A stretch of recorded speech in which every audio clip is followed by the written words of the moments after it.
Welcome to my channel. आज जो topic हम डिस्कस करेंगे वो है क्लिनिकल ट्रायल्स। क्लिनिकल ट्रायल्स हैं क्या, वो किस लिए यूज़ होते हैं, आज के लेक्चर में हम वो सारी चीज़ें जो है वो डिस्कस करेंगे। तो स्टार्ट करते हैं अपना लेक्चर। रिसर्च स्टडीज़ के अंदर जो है मेनली दो तरह की स्टडीज़ आती हैं। एक होती हैं ऑब्जर्वेशनल स्टडीज़ और दूसरी होती हैं क्लिनिकल ट्रायल्स।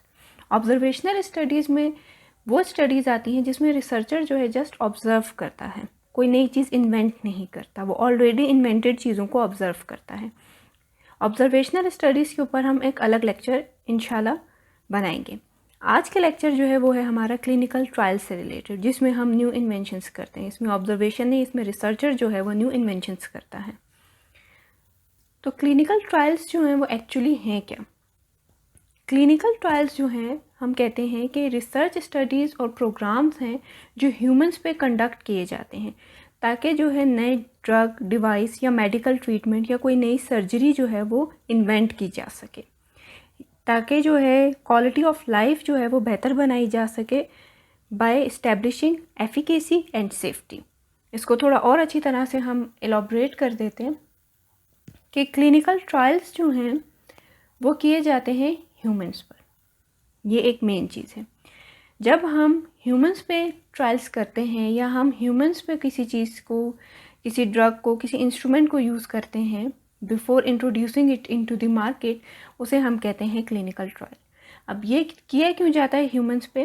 ताकि जो है हम इन्वेंट कर सकें जो है कोई भी नई ड्रग, कोई भी नया डिवाइस या कोई भी नया ट्रीटमेंट या सर्जरी का मेथड अगर हमने इन्वेंट करना है तो उसके लिए जो है ह्यूमंस पे टेस्टिंग जो है वो इम्पॉर्टेंट है। तो ह्यूमन टेस्टिंग जब हम करते हैं या ह्यूमन एक्सपेरिमेंट्स जब हम करते हैं उसे हम कहते हैं क्लिनिकल ट्रायल्स। इसका मेन मकसद क्या है क्लिनिकल ट्रायल्स का? क्लिनिकल ट्रायल्स हम मेनली करते हैं कि जो क्वालिटी ऑफ लाइफ है ह्यूमंस की वो इम्प्रूव हो सके। और क्वालिटी ऑफ लाइफ कैसे इम्प्रूव हो सकती है? जब हम न्यूली इन्वेंटेड जो चीज़ें हैं उनकी सेफ्टी और एफिकेसी दोनों को जो है वो इम्प्रूव करते हैं। तो जब हम एफिकेसी और सेफ्टी को इम्प्रूव करेंगे तो हमारे पास क्वालिटी ऑफ लाइफ इम्प्रूव होती है। तो क्लिनिकल ट्रायल्स की जो बेसिक मकसद है वो यही है कि हम एफिकेसी और सेफ्टी को इस्टेब्लिश करें ताकि ह्यूमंस की जो क्वालिटी ऑफ लाइफ है वो इम्प्रूव हो सके। अब क्लिनिकल ट्रायल्स में जो है एक पूरा, एक हम कह सकते हैं कि एक डायग्रामेटिक स्केच बनता है, एक पूरा एक प्रोसेस है। ये ऐसे नहीं है कि आपने सोचा और जो है मार्केट में ड्रग आ गई। जब हम किसी भी ड्रग को, किसी भी इंस्ट्रूमेंट को, किसी भी जो मेथड है नया उसको इंट्रोड्यूस कराने लगते हैं मार्केट के अंदर, तो उसके लिए सबसे पहली जो मेन चीज़ है वो होती है कि हम उसे एनिमल्स पे करें या हम उसे लैब में पहले टेस्ट करें, कि कहीं ऐसा तो नहीं कि अगर हम उसे टेस्ट कर रहे हैं तो उसकी वजह से जो है ह्यूमंस की डेथ्स अकर हो जाएं। तो हमने तो ह्यूमन सेफ्टी को भी मद्देनज़र रखना है। तो उसके लिए किए जाते हैं, सबसे पहले होता है pre clinical trials. Pre clinical trials वो हैं जो एनिमल्स पर या लैब में किए जाते हैं। प्री क्लिनिकल ट्रायल्स में जब ड्रग, इंस्ट्रूमेंट या कोई भी मेथड अप्रूव हो जाता है तो एक जो है IND एप्लीकेशन बनती है। ये IND एप्लीकेशन जो है वो अप्रूवल चाहती है। वो अप्रूवल उसे कहाँ से मिलता है? वो अप्रूवल उसे मिलता है FDA से। FDA जो है वो अप्रूवल देता है IND एप्लीकेशन को। फिर IND जब हमारे पास एप्लीकेशन अप्रूव हो जाती है तब जो ड्रग है या जो नया इंस्ट्रूमेंट है या जो नई थेरेपी हमने इन्वेंट करनी है, जो एनिमल्स पे हम टेस्ट कर चुके हैं, तब वो मूव करती है क्लिनिकल ट्रायल्स की तरफ, जिसमें वो पहले जाती है फेज़ 1 में, देन फेज़ 2 में, देन फेज़ 3 क्लिनिकल ट्रायल्स में। फेज़ 3 क्लिनिकल ट्रायल्स के बाद जो है हम एक और एप्लीकेशन बनाते हैं जिसे हम कहते हैं NDA एप्लीकेशन। वो NDA एप्लीकेशन भी जो है वो भी अप्रूव होती है FDA से। इस एप्लीकेशन को भी हमने अप्रूव करवाना है FDA से। FDA से अप्रूवल के बाद जो है जो ड्रग है वो मूव करती है आगे मार्केटिंग के लिए। अब जो ड्रग है, जब FDA ने जो है फेज़ 3 क्लिनिकल ट्रायल्स के बाद जब NDA को अप्रूव कर दिया है तो जो है ड्रग मार्केट में अवेलेबल हो जाती है। अब जब ये मार्केटिंग के लिए चली गई तो कुछ कंडीशंस में जो है ड्रग मूव करती है फेज़ 4 की तरफ और कुछ में नहीं भी करती। तो ये सारा जो प्रोसेस है कि वो कौन सी कंडीशन है जिसमें फ़ेज़ 4 होगा नहीं होगा, प्री क्लिनिकल ट्रायल्स हैं क्या, फेसेस क्या हैं क्लिनिकल ट्रायल्स के, इन सब को हम डिटेल में डिस्कस करते हैं। उससे पहले एक चीज़ इम्पॉर्टेंट है कि IND stands for investigational new drug application.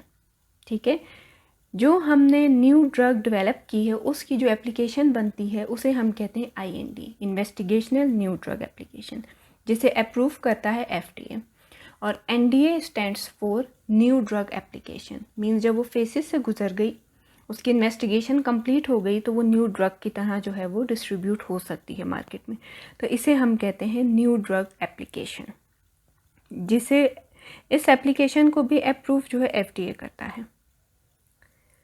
अब हम मूव करते हैं प्री क्लिनिकल ट्रायल्स की तरफ कि प्री क्लिनिकल ट्रायल्स हैं क्या। जो प्री क्लिनिकल ट्रायल्स हैं वो हम कहते हैं कि वो स्टडीज़ हैं जो रेफ़र करती हैं हम किसी भी ड्रग या प्रोसीजर को या किसी भी मेडिकल ट्रीटमेंट को जब एनिमल्स पर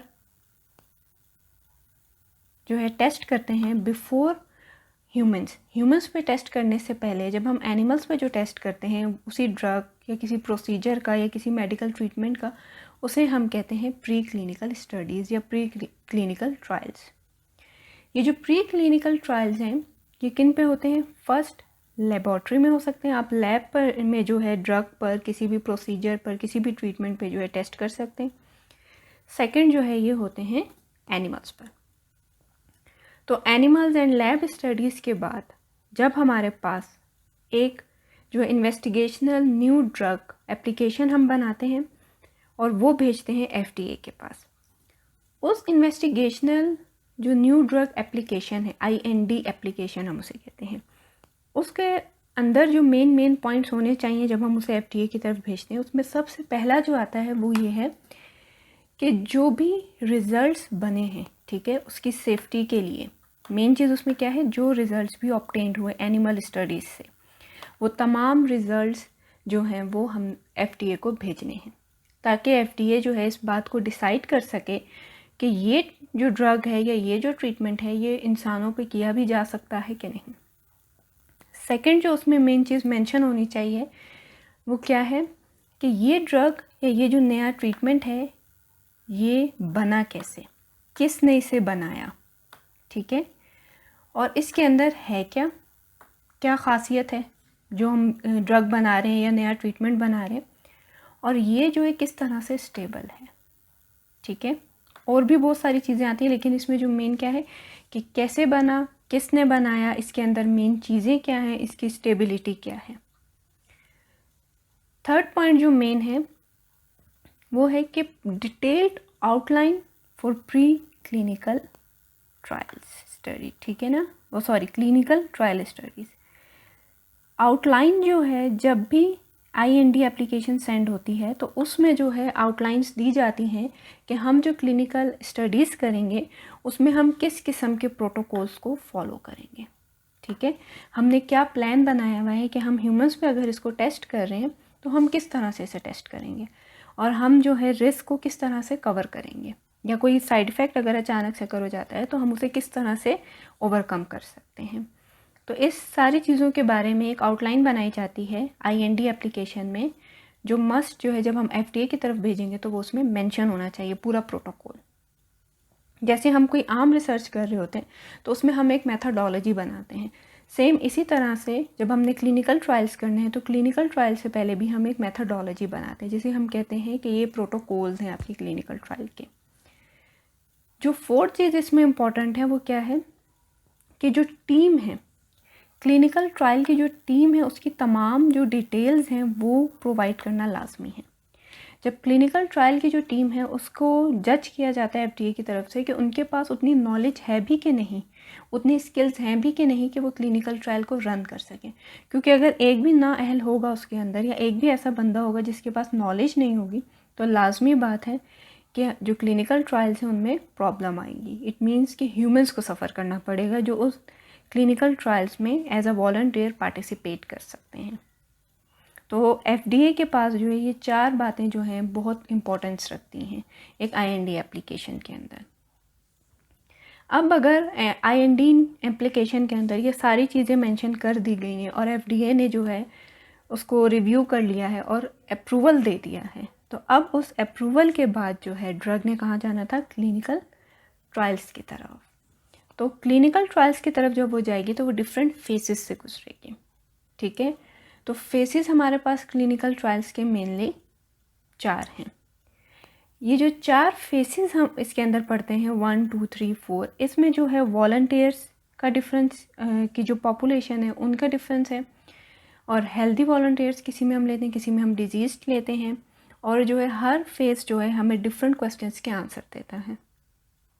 तो अब हम इनको डिटेल में डिस्कस करते हैं कि एक्चुअली जो ये फेसेस हैं ये हमें क्या बताते हैं, हमने इन्हें क्यों फेस में डिवाइड किया हुआ है, क्यों जो है हमें किन किन चीज़ों के जो आंसर्स हैं वो इन क्लिनिकल ट्रायल्स में मिलते हैं और आखिर में जो है वो ड्रग कहीं जाके अप्रूव होती है। तो स्टार्ट लेते हैं फेस 1 क्लिनिकल ट्रायल से। जो फेस 1 क्लिनिकल ट्रायल है उसमें जो हम वॉलंटियर्स लेते हैं वो यूजुअली हेल्दी वॉलंटियर्स होते हैं जो 20 से 80 तक होते हैं, मींस बहुत ही मिनिमम अमाउंट है ये हेल्दी वॉलंटियर्स। लेकिन कुछ डिजीज़ेज़ ऐसी होती हैं जैसे एड्स हो गया, कैंसर हो गया, TB हो गया, इन केसेस में जो है हम डिजीज़्ड वॉलंटियर्स को ही प्रीफर करते हैं। बाकी जो आम डिजीज़ेज़ हैं लाइक हाइपरटेंशन एटसेट्रा, ये सारी जो डिजीज़ेज़ हैं उसमें हम हेल्दी वॉलंटियर्स को प्रीफर करते हैं। तो इसमें जो है हम कहते हैं कि सबसे लीस्ट अमाउंट ऑफ वॉलंटियर्स लिए जाते हैं। अच्छा, वॉलंटियर्स का ये है कि वॉलंटियरली जो लोग ख़ुद अपनी मर्ज़ी से पार्टिसिपेट करना चाहते हों, हम उन्हें फ़ोर्स नहीं कर सकते कि भई आपने आना है। हम ज़बरदस्ती किसी क्लिनिक में जाके किसी पेशेंट का डेटा नहीं ले सकते। हम वॉलंटियर्स वो होते हैं जो अपनी खुशी, अपनी मर्ज़ी से कॉन्सेप्ट साइन करते हैं और आपकी रिसर्च में पार्टिसिपेट करते हैं। और ये इथिकली इम्पॉर्टेंट है कि आपने जो है अपने पार्टिसिपेंट से या अपने वॉलंटियर से, जिसे आप कह रहे हो कि आपने इसमें इंक्लूड होना है रिसर्च में, आप उसे सारी इन्फॉर्मेशन प्रोवाइड करते हैं और फिर जो है जब वो एग्री हो जाता है हर चीज़ पर और कॉन्सेप्ट पे साइन कर देता है, देन वो आपके रिसर्च का हिस्सा बनता है। ये वॉलंटियर जो है आपको किसी भी क्लिनिक में मिल सकते हैं, किसी भी हॉस्पिटल में मिल सकते हैं, तो ये ढूंढना आपकी अपनी मर्ज़ी पर है। हेल्दी वॉलंटियर्स जो है ढूंढना इतना डिफ़िकल्ट नहीं होता, लेकिन जो डिजीज़्ड वॉलंटियर्स हैं उसके लिए आपको लाजमी जो है क्लिनिक्स और हॉस्पिटल्स में जाना होता है। तो जो फेस 1 है उसका जो मेन फोकस है, अब वो क्या है, जो मेन कंसर्न है फेस 1 का वो होता है सेफ्टी। बहुत सारे क्वेश्चंस के आंसर हमें मिलते हैं, लेकिन जो main concern of face 1 clinical trials है वो है सेफ्टी। अब फेस 1 क्लिनिकल ट्रायल्स हमें किन क्वेश्चंस के आंसर्स देता है, तो वो हमें आंसर देता है कि जो ट्रीटमेंट है वो सेफ़ है कि नहीं। जैसे मैंने अभी बताया कि फेस 1 का जो कंसर्न है मेन वो सेफ्टी है, तो वो हमें इस चीज़ का आंसर प्रोवाइड कर देता है कि ट्रीटमेंट जो हम प्रोवाइड करने वाले हैं वो सेफ़ है कि नहीं। सेकंड, कि इस ट्रीटमेंट के कोई साइड इफ़ेक्ट्स हैं कि नहीं, ये जो साइड इफ़ेक्ट्स हैं हम उनको भी इसमें मॉनिटर करते हैं। थर्ड, जिस चीज़ का वो आंसर देता है वो है कि ये जो ट्रीटमेंट है ये ज़्यादा अच्छी तरह से काम करेगा कि नहीं देन करंट ट्रीटमेंट। लेकिन इसका जो आंसर है वो हमें लास्ट में ज़्यादा बेटर मिलता है जब हम फेस 3 तक पहुंच जाते हैं। जो फोर्थ वन है वो है कि ये जो ट्रीटमेंट है ये टॉलरेबल है कि नहीं। तो ट्रीटमेंट की टॉलरेबिलिटी जो है वो बहुत इम्पॉर्टेंट है। इसको टॉलरेंस को मेजर करने के लिए हम स्टार्ट लेते हैं जब हम फेस 1 में डोज़ एडमिनिस्टर करते हैं पेशेंट को, तो वो बहुत मिनिमम डोज होती है, ठीक है, जो वॉलंटियर को, क्योंकि अमूमन पेशेंट्स नहीं वॉलंटियर्स होते हैं इसमें, तो वॉलंटियर को जो है हम हेल्दी वॉलंटियर्स हैं तो हम वॉलंटियर का वर्ड इसमें यूज़ करेंगे। तो जब हम वॉलंटियर को, जो पार्टिसिपेंट है उसको जब हम ड्रग एडमिनिस्टर करते हैं फेस 1 में, तो वो बहुत मिनिमम डोज से हम स्टार्ट करते हैं और आहिस्ता आहिस्ता जो है हम डोज को इंक्रीज़ करते जाते हैं ताकि हम उसके अंदर टॉलरेंस को ऑब्ज़र्व कर सकें। टॉलरेंस जैसे जैसे हम ऑब्ज़र्व करेंगे उसी तरह से हमने की आई रखनी है साइड इफ़ेक्ट्स पर भी, कि पेशेंट्स जो हैं या जो वॉलंटियर्स हैं वो हमारे पास किस तरह के जो है रिपोर्ट्स दे रहे हैं कि उनको क्या फील हो रहा है, क्या साइड इफ़ेक्ट्स उनके अंदर शो हो रहे हैं। अब ये तो है कंप्लीट फेज़ 1। फेज़ 1 में जब हमने ड्रग की सेफ्टी को जो है मेजर कर लिया, उसकी टॉलरेबिलिटी को मेजर कर लिया, तो इट मीन्स कि हम जो है फेज़ 1 में फार्माकोकाइनेटिक एंड फार्माकोडायनामिक पैरामीटर्स को मेजर कर रहे हैं मेनली, कि आपकी ड्रग सेफ तब है जब उसके काइनेटिक्स और उसकी डायनामिक्स जो है वो क्लियर है। हम यूजली जो है मैकेनिज़्म ऑफ एक्शन वगैरह और बाकी चीज़ें जो हैं वो प्री क्लिनिकल ट्रायल्स में क्लियर कर चुके होते हैं, लेकिन ये बात हम सब जानते हैं कि जो हमारी anatomy, human anatomy and physiology है, वो एनिमल से ज़्यादा कॉम्प्लिकेटेड है। तो उसको और क्लियर करने के लिए फेज़ 1 किया जाता है, और फेज़ 1 जो है हेल्दी वॉलंटियर्स में इसीलिए किया जाता है ताकि काइनेटिक्स और डायनामिक्स को अच्छी तरह से मेजर किया जा सके। तो जब काइनेटिक्स और डायनामिक्स मेजर हो जाती है तो हमें सेफ्टी और साइड इफ़ेक्ट्स दोनों जो हैं वो क्लियर हो जाते हैं, साथ में टॉलरेबिलिटी भी। फेज़ 1 से गुजरने के बाद ड्रग, जब हमें पता चल गया कि ये ड्रग सेफ़ है, तो अब हम जो है ड्रग जो है या जो हमारा इंस्ट्रूमेंट है, न्यू डिवाइस जो हमने या न्यू ट्रीटमेंट ऑफ सर्जरी कोई भी चीज़ हमने डेवलप करनी है, वो मूव करती है फेज़ 2 की तरफ। अब फेज़ 2 में क्या है? फेज़ 2 में जो है हमारे पास होते हैं डिजीज्ड वॉलंटियर्स, और उनकी जो अमाउंट है वो एज़ कम्पेयर टू फेज़ 1 जो है वो इंक्रीज़ हो जाती है। फेज़ 2 में जो वॉलंटियर्स पार्टिसिपेट करते हैं वो होते हैं 100 to 300 डिजीज्ड वॉलंटियर्स। मीन्स यहाँ पे जो हम पेशेंट्स लेंगे उनको वो जिस मकसद के लिए हमने न्यू ड्रग बनाई है, न्यू ट्रीटमेंट बनाया है, न्यू डिवाइस बनाया है, उसके डिजीज्ड पेशेंट्स लेने हैं, टारगेटेड डिजीज्ड पेशेंट्स, जिनको हम अब ट्रीटमेंट प्रोवाइड करेंगे, और उनकी अमाउंट यूजुअली होती है 100 से 300 जो इसमें वॉलंटियर्स पार्टिसिपेट करते हैं। फेज़ 2 का जो मेन मकसद है, या हम कहते हैं कि मेन कंसर्न है, वो होता है एफिकेसी। फेज़ 2 में हम मालूम करते हैं efficacy of the new device, new drug, जो भी चीज़ हम उसमें कर रहे हैं इंट्रोड्यूस, उसकी एफिकेसी को हमने अब मालूम करना है। तो फेज़ 2 में जो क्वेश्चंस के हमें आंसर्स मिलते हैं वो जाहिर सी बात है कि एफिकेसी से रिलेटेड होंगे। तो पहला हमें यही मिलता है कि how well does the new treatment work, कि जो न्यू ट्रीटमेंट है वो कितनी अच्छी तरह से काम कर रहा है। आपके पास डिजीज़ पेशेंट हैं, वो कितने रिकवर हो रहे हैं, कितना उनके अंदर पॉजिटिव रिस्पॉन्स आ रहा है। This is called efficacy. Second है कि how the treatment affects a larger group. एक लार्जर ग्रुप को जो है, जो डिजीज़्ड पेशेंट्स हैं और वो एक लार्जर ग्रुप में भी हम अब ले आए हैं, वो किस तरह से ट्रीट हो रहे हैं, ये जो ट्रीटमेंट है उन्हें किस तरह से अफेक्ट कर रहा है। ठीक है। थर्ड जो क्वेश्चन वो आंसर करता है कि हमें जो है how much amount should be given to be most effective. हमने एक अमाउंट जो है सेफ्टी में जो है हमने एक डोज को डिसाइड किया कि यहाँ तक हमने डोज दी, और जो है इतनी हमारे पास जो है सेफ्टी, इतने पेशेंट्स में जो हेल्दी वॉलंटियर्स थे, फेज़ 1 में ये चीज़ थी कि जो है हेल्दी वॉलंटियर्स के अंदर, जिनके अंदर हमारे पास अमाउंट जो है वो बहुत कम थी, ठीक है, हम ये कह सकते हैं कि 80 अगर हमने वॉलंटियर्स लिए, और उनके अंदर हमने सेफ्टी देखी थी। अब हम डिजीज़्ड पेशेंट्स के अंदर जो है डोज को इंक्रीज़ करके थोड़ा सा चेक करते हैं कि जो डिजीज़्ड पेशेंट्स हैं उनमें कितनी जो अमाउंट है वो इफ़ेक्टिव आ रही है। ठीक है, कि कितनी अमाउंट जो है वो इफ़ेक्टिवनेस शो कर रही है। देन फोर्थ, और किस किस्म की डिज़ीज़ को ये ट्रीटमेंट ट्रीट कर सकता है कि नहीं। इट मीन्स अब हमने लिए हैं डिजीज़्ड पेशेंट। ठीक है, हमने लिए डिजीज़्ड पेशेंट, तो जिस डिज़ीज़ के लिए ये ड्रग बनी है, ये वाकई में जो ट्रीटमेंट बना है या जो सर्जरी बनी है या ड्रग बनी है, ये वाकई में उसे ट्रीट कर भी रही है कि नहीं। पहले तो हेल्दी थे, उनके अंदर तो वो डिज़ीज़ थी नहीं। अब जो है हमारे पास डिजीज़्ड पेशेंट हैं, अब वो रिकवर हो भी रहे हैं इस ट्रीटमेंट से कि नहीं। तो ये सारी चीज़ें एफिकेसी से पता चलती हैं। अगर ड्रग, न्यू डिवाइस या न्यू सर्जरी या न्यू ट्रीटमेंट जो भी है वो इफ़ेक्टिव है, उसकी एफिकेसी है, तो वो जो है उस डिज़ीज़ को इट मीन्स के ट्रीट करे। अगर वो डिज़ीज़ ट्रीट हो रही है तो इट मीन्स कि उसकी एफिकेसी मौजूद है।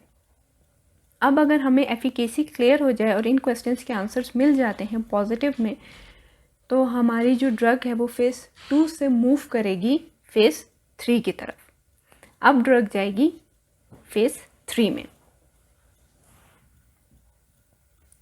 जब ड्रग फेज़ 3 में मूव करती है तो यहाँ पर हमारे पास जो है वो जो डिजीज्ड वॉलंटियर्स हैं उनकी अमाउंट बहुत ज़्यादा हो जाती है।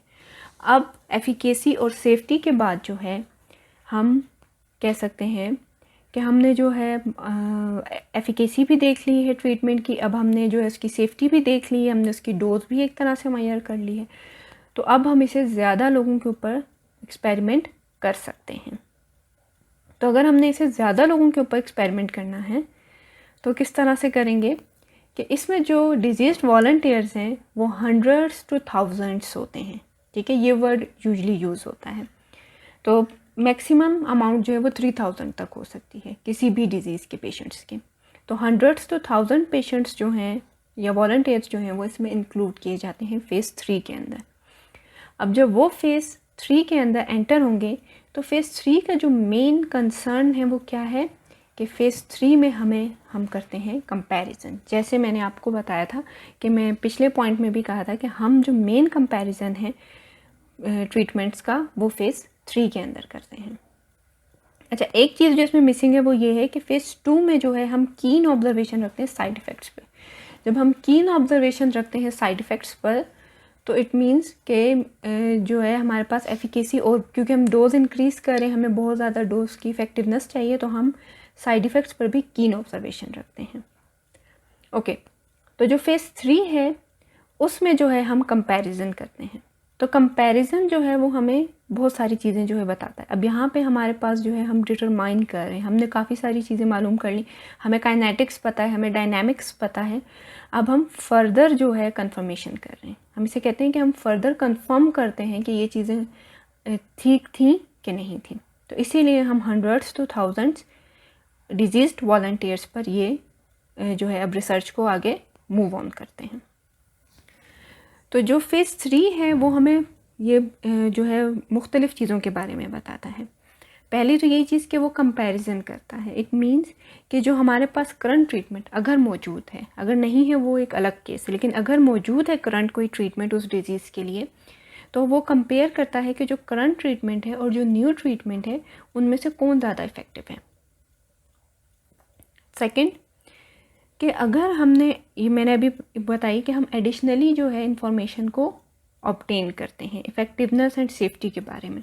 इट मीन्स कि हमारे पास अब वॉलंटियर्स की जो अमाउंट है वो इंक्रीज़ हो रही है डिजीज़ पेशेंट की, और जब वो अमाउंट इंक्रीज़ होगी तो हम ज़्यादा अच्छे तरीके से जो है कंफर्म कर लेते हैं किसी भी न्यू ड्रग, डिवाइस या ट्रीटमेंट की इफ़ेक्टिवनेस और सेफ्टी को, ठीक है। तो जो फ़ेज़ 3 है उसमें हम इन चीज़ों की कंफर्मेशन कर रहे हैं कि ये ड्रग वाकई में या ये जो ट्रीटमेंट है ये वाकई में इफ़ेक्टिव भी है और सेफ़ भी है, इसकी काइनेटिक्स भी सही आ रही है, इसकी डायनामिक्स भी सही आ रही है ज़्यादा पॉपुलेशन के अंदर भी। और जो तीसरी चीज़ ये आंसर करता है, अच्छा अब हम यहाँ पे एक जो तीसरी चीज़ है benefits versus risk of the therapy. अगर हमारे पास रिस्क ज़्यादा आएंगे इट मीन्स कि हमारी ड्रग सेफ़ नहीं है, तो हम असेस करते हैं फ़ेज़ 3 में कि जो बेनिफिट्स हैं वो कितने हैं और जो रिस्क फैक्टर्स आ रहे हैं वो कितने इस थेरेपी के। तो अगर हमारे पास बेनिफिट्स ज़्यादा हैं तो जाहिर सी बात है कि हमारी जो ड्रग है वो एक तरह से FDA के पास जाने के लिए तैयार है ताकि उसे अप्रूवल मिल सके FDA से। तो हमारी जो ड्रग या ट्रीटमेंट या थेरेपी थी वो अप्रूवल की तरफ जाने वाली है। फ़ेज़ 3 को जो है टाइम ज़्यादा लगता है करने में, यूजली जो है 5 years भी लग सकते हैं, 6 years भी लग सकते हैं इसको, और इससे भी ज़्यादा टाइम लग जाता है कुछ जो थेरेपीज़ होती हैं उनको इंट्रोड्यूस करने में, क्योंकि फ़ेज़ 3 जो है इस बात को हमें एक तरह से कंफर्म कर रहा है कि आपकी ड्रग जो है वो FDA के पास जाने के लिए अब तैयार है, अब उसे मिलना है अप्रूवल।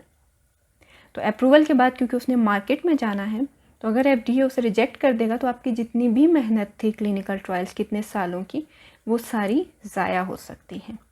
तो जब आपकी ड्रग या न्यू थेरेपी ने जो है फ़ेज़ 3 को क्लियर कर लिया और ये सारी चीज़ें हमें ऑब्टेन्ड हो गई है इन्फॉर्मेशन, तो ड्रग जो है हम बनाते हैं एप्लीकेशन FDA को भेजने के लिए, जो पहले भी हमने पढ़ी थी NDA application, new drug application. वैसे तो ये न्यू ड्रग के लिए यूजली वर्ड यूज़ होता है, हम इसमें जो है न्यू थेरेपी की भी बनाते हैं, न्यू सर्जरी भी अगर हमने इन्वेंट किया तो उसकी भी हम एप्लीकेशन बनाते हैं। तो जब हम NDA बनाते हैं तो NDA जो न्यू ड्रग एप्लीकेशन है वो जाती है FDA के पास, ठीक है। FDA से अप्रूवल मिलने के बाद जो है ड्रग दो चीज़ें हो सकती हैं, ठीक है। या तो वो मार्केटिंग की तरफ से चली जाती है, लेकिन FDA जो है उसे गाइडेंस दे सकता है कि या तो मार्केटिंग के बाद क्लिनिकल ट्रायल्स किए जाएं या नहीं किए जाएं, ठीक है, और इसको स्टडी की ज़रूरत है कि नहीं। अगर तो FDA उसे रिजेक्ट कर देता है तो आपकी सारी मेहनत ज़ाया हो गई। लेकिन अगर FDA ने आपकी न्यू ड्रग एप्लीकेशन को अप्रूवल दे दिया है तो अब आपकी जो ड्रग है वो मार्केटिंग की तरफ मूव हो जाएगी। आपकी ड्रग अब मार्केट में है, तो मार्केट में डिस्ट्रीब्यूट करने के बाद जो है होते हैं फेज़ 4 क्लिनिकल ट्रायल्स। अब पोस्ट मार्केटिंग क्लिनिकल ट्रायल्स आ रहे हैं जिसे हम कहते हैं phase 4 clinical trials. Phase 4 clinical trials में एक एग्जैक्ट पॉपुलेशन हो सकती है, पूरी दुनिया हो सकती है जहाँ पे आपकी ड्रग डिस्ट्रीब्यूट हो चुकी है और आपने जो है उनके रिमार्क्स को कलेक्ट करना है। इसे हम कहते हैं पोस्ट मार्केटिंग क्लिनिकल ट्रायल्स, ठीक है। इसका जो मेन कंसर्न है वो है क्वालिटी ऑफ लाइफ। यहाँ पे हम अब ऑब्ज़र्व करना स्टार्ट करते हैं जो डिजीज़्ड पेशेंट हैं उनकी क्वालिटी ऑफ लाइफ इम्प्रूव हो रही है इस ड्रग को लेने से कि नहीं हो रही है इम्प्रूव। लेकिन फेज़ 4 क्लिनिकल ट्रायल्स जो हैं वो हर केस में नहीं होते, हर ट्रीटमेंट में नहीं अकर होते। तो वो किन किन केसेस में हम कह सकते हैं कि किन रीज़न्स की वजह से कंडक्ट किए जाते हैं, उसमें जो पहला रीज़न आता है वो है कि FDA ये चीज़ जो है मैंडेट कर देता है या लाजमी कह देता है कि आपने जो है फ़र्दर एसेस करनी एफिकेसी और साइड इफ़ेक्ट्स। FDA ने इस चीज़ को लाजमी कह दिया कि आपने जो है अब आपने मार्केटिंग की है तो मार्केटिंग के बाद जो है आपने फ़र्दर जो है क्लिनिकल ट्रायल्स करने हैं ताकि जो है आप इस ड्रग की या इस थेरेपी की जो एफिकेसी और साइड इफ़ेक्ट्स उनको फ़र्दर असिस कर सकें। सेकंड रीज़न क्या हो सकता है कि जिस कंपनी ने इतने ज़्यादा पैसे लगाकर क्लिनिकल ट्रायल किए वो खुद चूज़ करती है कि उसने एडिशनल क्लिनिकल ट्रायल्स करने हैं, तो उस केस में भी ड्रग जो है वो फेज़ 4 क्लिनिकल ट्रायल्स की तरफ मूव करती है। थर्ड जो रीज़न है वो ये है कि अगर हमने कोई ड्रग इंट्रोड्यूस की है मार्केट में और वो लॉन्ग टर्म सेफ्टी चाहती हमें चाहिए उसकी, ठीक है, वो लॉन्ग टर्म सेफ़ होनी चाहिए, हमें प्रोवाइड करे लॉन्ग टर्म सेफ्टी, ठीक है।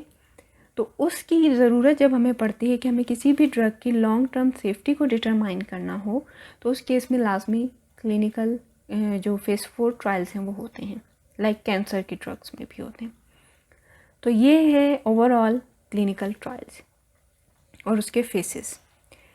अब इनके बाद जो है इस पूरे जो क्लिनिकल ट्रायल्स हैं और उसके फेसेस को पढ़ने के बाद जो चीज़ आती है वो ये कि हम एक्चुअली डिज़ाइन कैसे करते हैं किसी भी क्लिनिकल ट्रायल को, कि clinical designs of clinical trials आखिर हैं क्या, किस किस्म से हम जो है क्लिनिकल ट्रायल्स को कंडक्ट कर सकते हैं। सेकंड, क्लिनिकल ट्रायल्स में जो वर्ड बहुत ज़्यादा कॉमनली यूज़ होता है वो है ब्लाइंडिंग। व्हाट इज़ ब्लाइंडिंग, ठीक है। जो थर्ड वर्ड बहुत ज़्यादा यूज़ होता है क्लिनिकल ट्रायल्स के अंदर वो है प्लेसिबो। प्लेसिबो है क्या और हम क्यों यूज़ करें इसे क्लिनिकल ट्रायल्स के अंदर।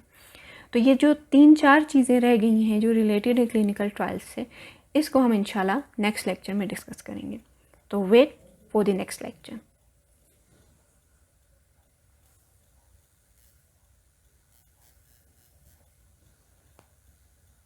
होप सो कि आपको लेक्चर समझ आया होगा। अगर आपको वीडियो पसंद आई है तो वीडियो को लाइक करें और चैनल को सब्सक्राइब करें। इस टॉपिक से रिलेटेड MCQ सॉल्व करने के लिए और अपडेटेड रहने के लिए आप मुझे ज्वाइन कर सकते हैं मेरे फेसबुक अकाउंट पे, मेरे इंस्टाग्राम पेज पे, मेरे ट्विटर अकाउंट पे और मेरे पिंटरेस्ट पेज पे। And thanks for watching.